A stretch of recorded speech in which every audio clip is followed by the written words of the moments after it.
नमस्कार, मैं आपका मित्र पंडित लोकेश गहतोड़ी आपका हार्दिक स्वागत करता हूं अपने YouTube चैनल पर। आप सभी को श्री नाग पंचमी की हार्दिक शुभकामनाएं। हमारी सनातन संस्कृति में नाग देवता की पूजा पुरातन काल से चली आ रही है। हमारे शास्त्रों में, पुराणों में नाग देवताओं से संबंधित अनेक कथाएं हमें पढ़ने और सुनने को मिलती हैं। भगवान श्री हरि विष्णु जी भगवान शेषनाग जी की शैया पर विराजमान है। भगवान शिव शंकर जी भोले बाबा नागों को आभूषण की भांति अपने शरीर में धारण करते हैं। भगवान श्री गणेश जी की नाभि में भी नाग देवता विराजमान है। देवताओं की भांति नागों को भी देवत्व प्राप्त है और उनकी देवताओं की भांति ही पूजा उपासना की जाती है। समुद्र मंथन की कथा तो आप सबने पढ़ी ही होगी। कैसे नागराज वासुकी ने समुद्र मंथन में अपना योगदान दिया था, ये किसी से छुपा हुआ नहीं है। इसलिए नाग देवता के प्रति अपनी कृतज्ञता को व्यक्त करने का ये दिन है नाग पंचमी का। आइए हम इसके बारे में चर्चा करते हैं।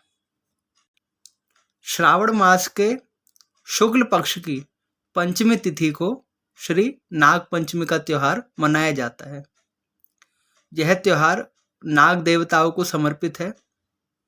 इस दिन नाग पूजा करने से नागों का भय नहीं रहता तथा हमारी जन्म पत्रिका में काल सर्प दोष या नाग संबंधित कोई पीड़ा हो तो वह भी शांत हो जाती है।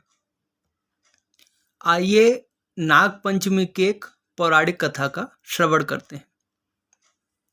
नागों का जन्म महर्षि कश्यप जी से हुआ है। उनकी माता देवी करदू हैं। एक समय देवी करदू के किसी आदेश की नागों ने अवहेलना की, जिसके कारण नागों की माता अप्रसन्न हो गई, रुष्ट हो गई तथा उन्होंने नागों को श्राप दे दिया कि भविष्य में जनमेजय नाम के एक राजा होंगे जो नागों के विनाश के लिए एक महान यज्ञ करेंगे। उसमें तुम्हारे वंश का नाश हो जाएगा।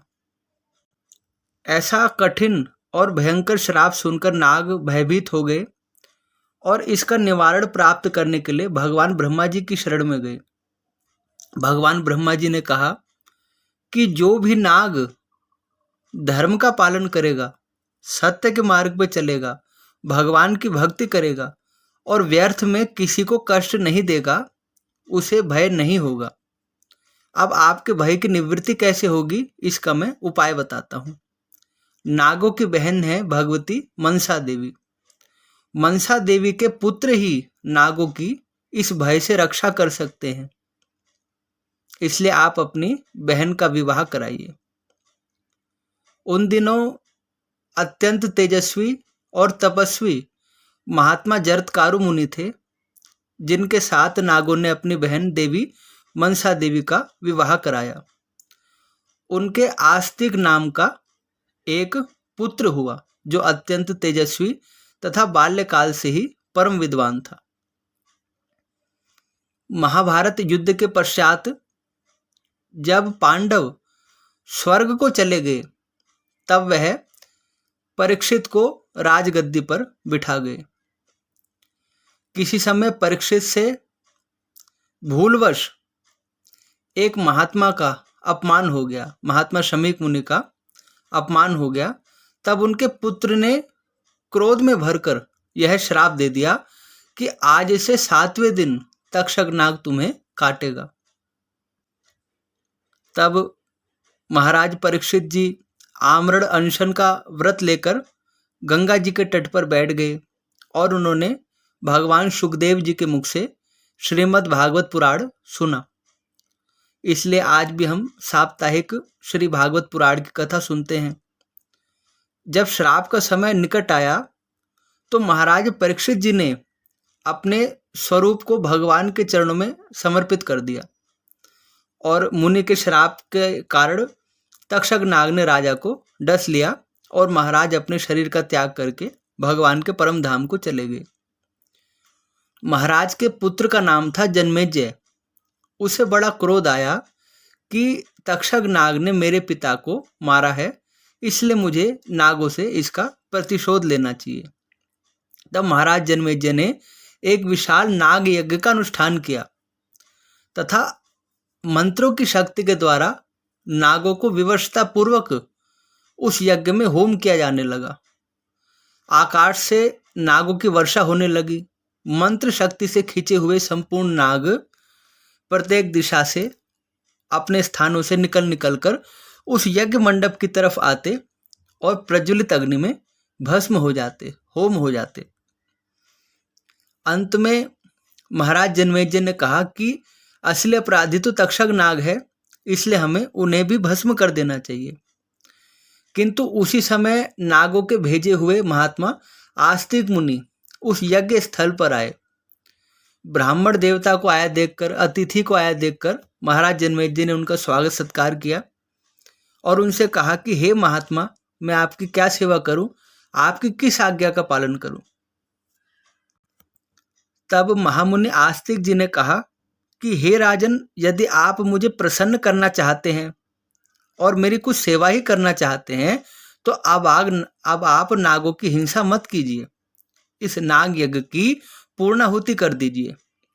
ब्राह्मण के वचन स्वीकार करके महाराज जन्मेजय ने नाग यज्ञ की पूर्णाहुति कर दी और इस प्रकार तक्षक नाग तथा उनके पीछे असंख्य नाग उस समय प्रज्वलित अग्नि में होम होने से बच गए।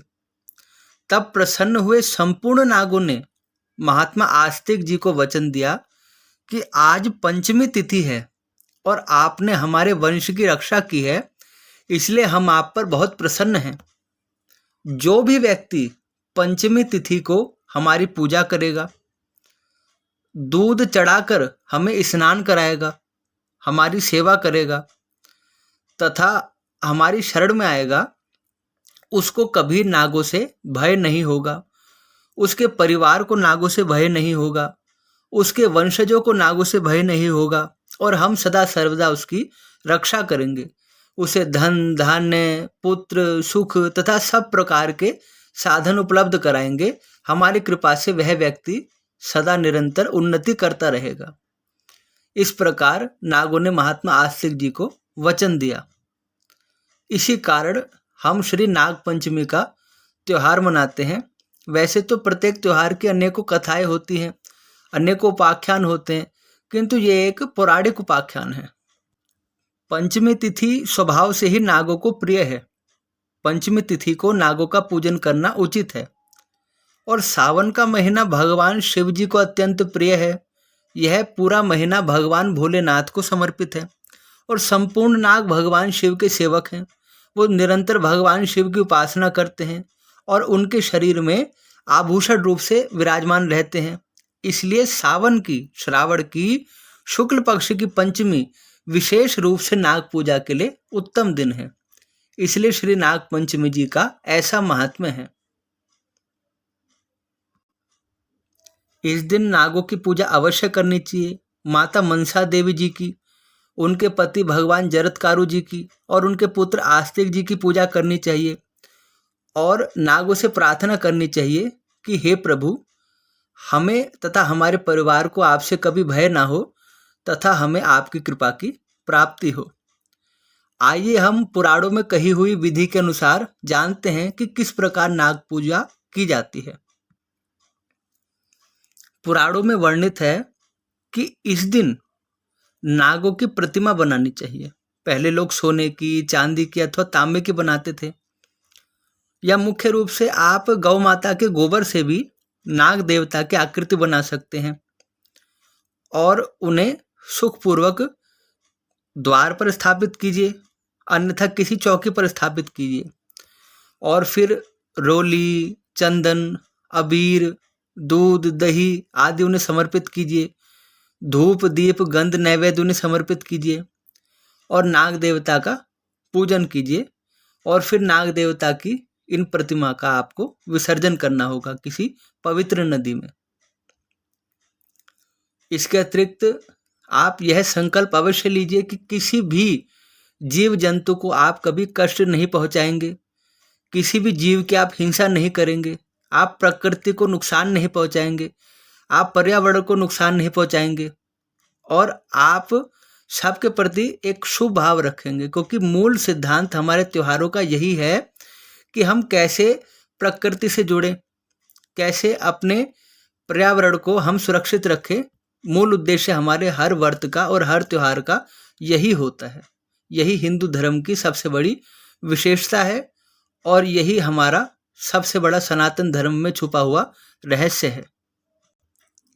आइए अब हम एक ऐसे स्रोत की चर्चा करते हैं जो बहुत छोटा है लेकिन उसका प्रभाव बहुत अमोघ है और 9 नागों के प्रसन्नता के लिए यह स्रोत कहा गया है।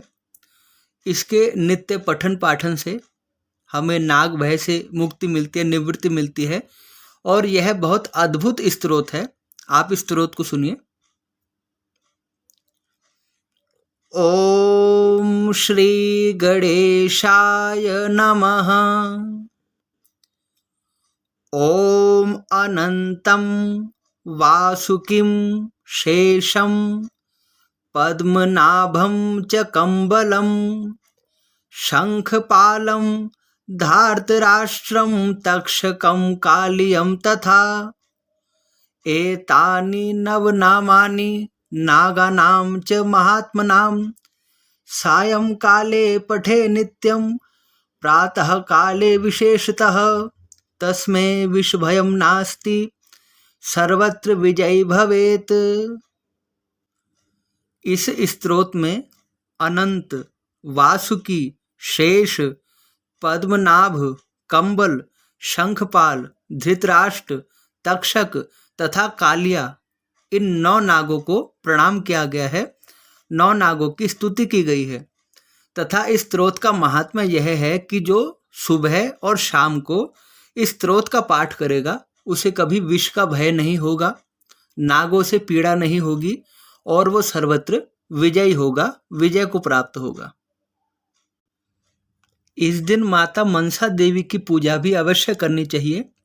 हम आपको उनका भी एक उत्तम स्तोत्र बताते हैं।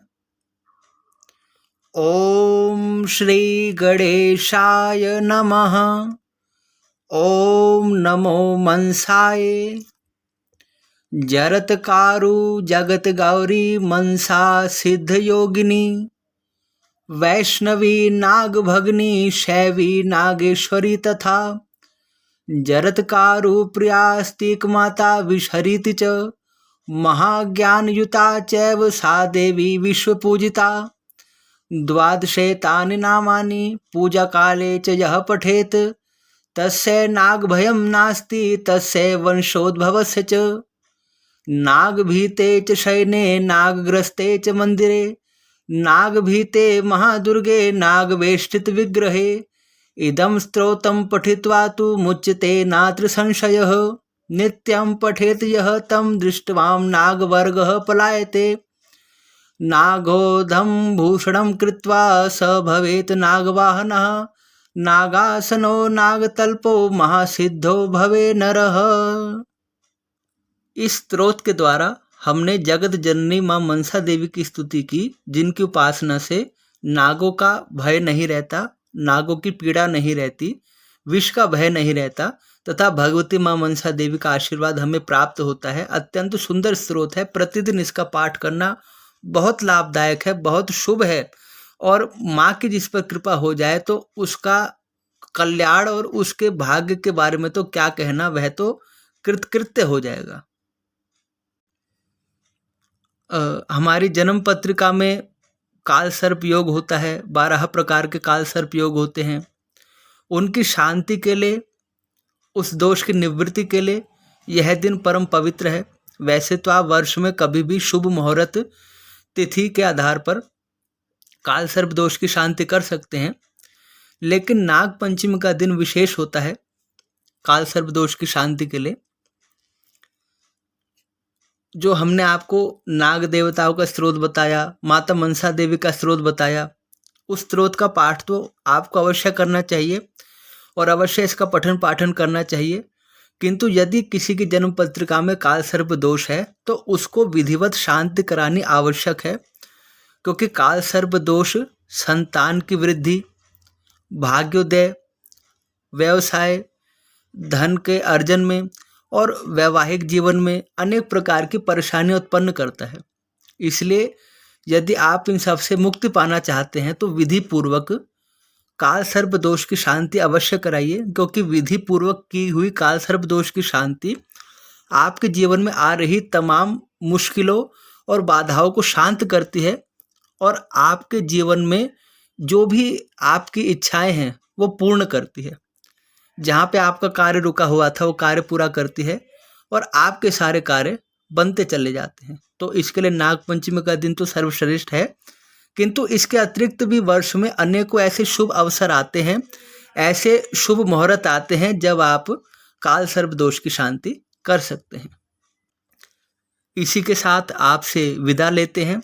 आपको हमारे कार्यक्रम कैसे लगा कृपया कमेंट अवश्य कीजिए। हमारे दर्शकों का प्यार हमें मिल रहा है, वो हमें अच्छा कमेंट भी करते हैं कि हमें वीडियो अच्छी लगी, तो इससे हमें और प्रोत्साहन मिलता है आपकी सेवा में एक अच्छी चीज़ और समर्पित करने का। इसलिए आप हमारी वीडियो को लाइक कीजिए, शेयर कीजिए, कमेंट कीजिए, हमारे चैनल को सब्सक्राइब कीजिए, दूसरों को भी ऐसा करने के लिए प्रेरित कीजिए। हम आपकी सेवा में निरंतर समर्पित हैं और आपके लिए सभी प्रकार के राशिफल, ज्योतिष संबंधित कार्यक्रम, अध्यात्म, धर्म, वास्तु और सब प्रकार के धर्म से जुड़ी हुई विषय वस्तु हम आपको पहुंचाते रहेंगे, आपको उपलब्ध कराते रहेंगे। आप सभी स्वस्थ रहिए। इसी मंगल कामना के साथ पुनः भेंट होगी एक नए कार्यक्रम में। जय श्री राम।